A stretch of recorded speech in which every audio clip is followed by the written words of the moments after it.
అభిమానులను ఉద్దేశించి చిరంజీవి ఏ విధంగా ప్రసంగిస్తారో అందరికీ తెలిసిందే.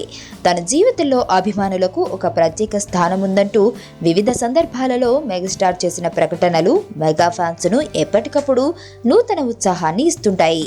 దానికి తగిన విధంగానే తన ఇంటి వేడుక అయినా గానీ అభిమానుల కోసం ప్రత్యేకంగా ఒక రోజును కేటాయించిన సందర్భాలు ఉన్నాయి.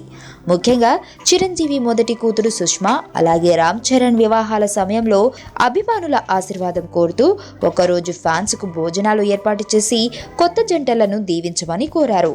చిన్న కూతురు శ్రీజ పెళ్లి నిర్వాకంతో తలదించుకున్న చిరు మళ్లీ ఆమెకు వివాహం నిర్ణయించిన విషయం తెలిసిందే. అధికారికంగా ఎలాంటి సమాచారం ఇవ్వనప్పటికీ శ్రీజ క్లాస్మేట్ చిత్తూరు జిల్లాకు చెందిన వ్యాపారవేత్త కుమారుడితో నిశ్చయమైనట్లుగా మీడియా వర్గాల ద్వారా సమాచారం బయటకు పొక్కింది. ఈ వివాహానికి చిరంజీవి సోదరుడు పవర్ స్టార్ పవన్ కళ్యాణ్ కూడా అంగీకరించారని, ఇటీవల ప్రత్యేకంగా హైదరాబాద్ విచ్చేసి మరీ సంప్రదింపులు జరిపారని కూడా తెలిసింది.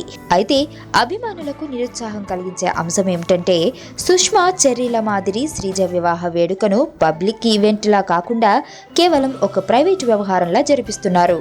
కేవలం చిరు కుటుంబ వర్గీయులతో పాటు అత్యంత సన్నిహితులు మాత్రమే ఈ వేడుకలో పాల్గొనబోతున్నారట.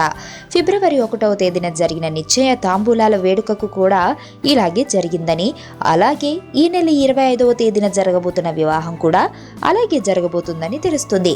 దీంతో గత అనుభవాలను దృష్టిలో ఉంచుకుని ఈసారి తమకు అవకాశం దక్కనందుకు మెగా అభిమానులు కాస్త నిరుత్సాహంలో ఉన్నారు. నా కూతుర్ని కిడ్నాప్ చేశారు రిషి. నా కూతుర్ని వెతికి పెట్టగలవా?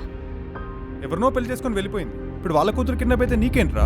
2 months బ్యాక్ ఒక చిన్నపిల్ల కిడ్నాప్ అయిందండి. కిడ్నాపా? ఎప్పుడండి? మీరెవరు? నువ్వెవరు? ఎవరు మీరు? ఎక్కడో అమెరికా నుంచి వచ్చి